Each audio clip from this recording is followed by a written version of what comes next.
আসসালামু আলাইকুম। আমি মেহেদি হাসান, আমার সাহেব থেকে আমি আমার হোটেলতে আসলাম। আজকে আমাদের যে পর্বটা শুরু করতেছি এটা হলো কম্প্রেশন। তো কম্প্রেশনটা কি, কম্প্রেশন কেন ব্যবহার করা হয় ইন্ডাস্ট্রিতে, সাধারণ ধারণা আমরা দেওয়ার চেষ্টা করি। তো প্রথমে আসি, আমাদের এটা হলো কম্প্রেশন। ইন্ডাস্ট্রিতে কম্প্রেশনের মূল্য হলো অনেক বড়, কারণ কম্প্রেশন ছাড়া আপনি হাওয়া পাবেন না, হাওয়া ছাড়া আপনি কোনো কিছু চালাতে পারবেন না। চালাতে বলতে আমাদের অনেক ভাব থাকে, যে ভাবগুলো চালানোর জন্য উপযোগ করার জন্য আমাদের কম্প্রেশন প্রয়োজন হয়। তো আমাদের কম্প্রেশনগুলো মূলত দুইটা জিনিস আছে, একটা হলো এয়ার কম্প্রেশন এবং দুইটা হলো আমাদের এটা হলো ড্রায়ার। ড্রায়ারের কাজ আমি করে আসতেছি। আগে আমরা ড্রায়ার কম্প্রেশন সম্বন্ধে সাধারণ ধারণা দিব। প্রথম ধারণা হলো এয়ার কম্প্রেশন। এয়ার কম্প্রেশনের কাজটা কি, আপনাকে একটা হাওয়া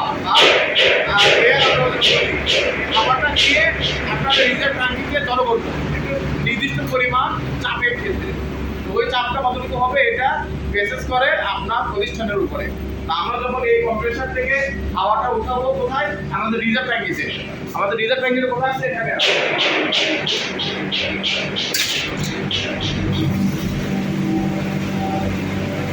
আমাদের রিজার্ভ ট্যাঙ্কি, হাওয়ার রিজার্ভ ট্যাঙ্কি।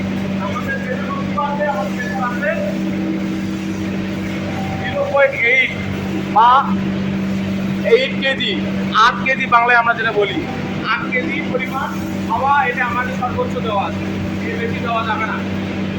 এখান থেকে আমরা কি করতেছি, ডিস্ট্রিবিউট করতেছি। হাওয়া থেকে ডিস্ট্রিবিউট হচ্ছে কোথায়, এখন আমরা দেখে রেখে যাবো।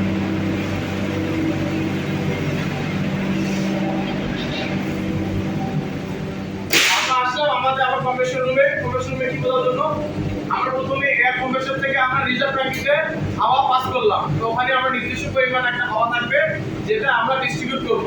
তো ওই রিজার্ভ ট্যাঙ্কি থেকে আমরা প্রথমে আমরা আসবে আমাদের ড্রায়ারে।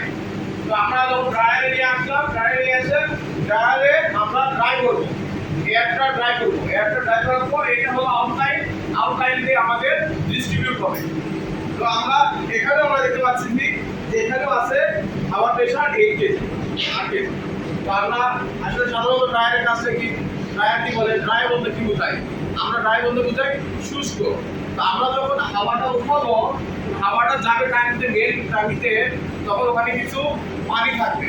তো হাওয়ার ভিতর যখন পানি থাকবে তখন আমাদের ইকুইপমেন্টগুলো নষ্ট হওয়ার সম্ভাবনা থাকে। তো ওই নষ্ট না করার জন্য আমাদের যে ভাপ ব্যবহার করা হয়, ভাবে আমরা এখানে ড্রায়ার ইউজ করি।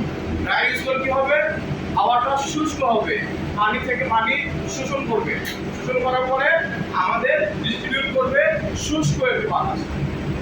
আশা করি আপনারা সবাই বুঝতে পারছেন।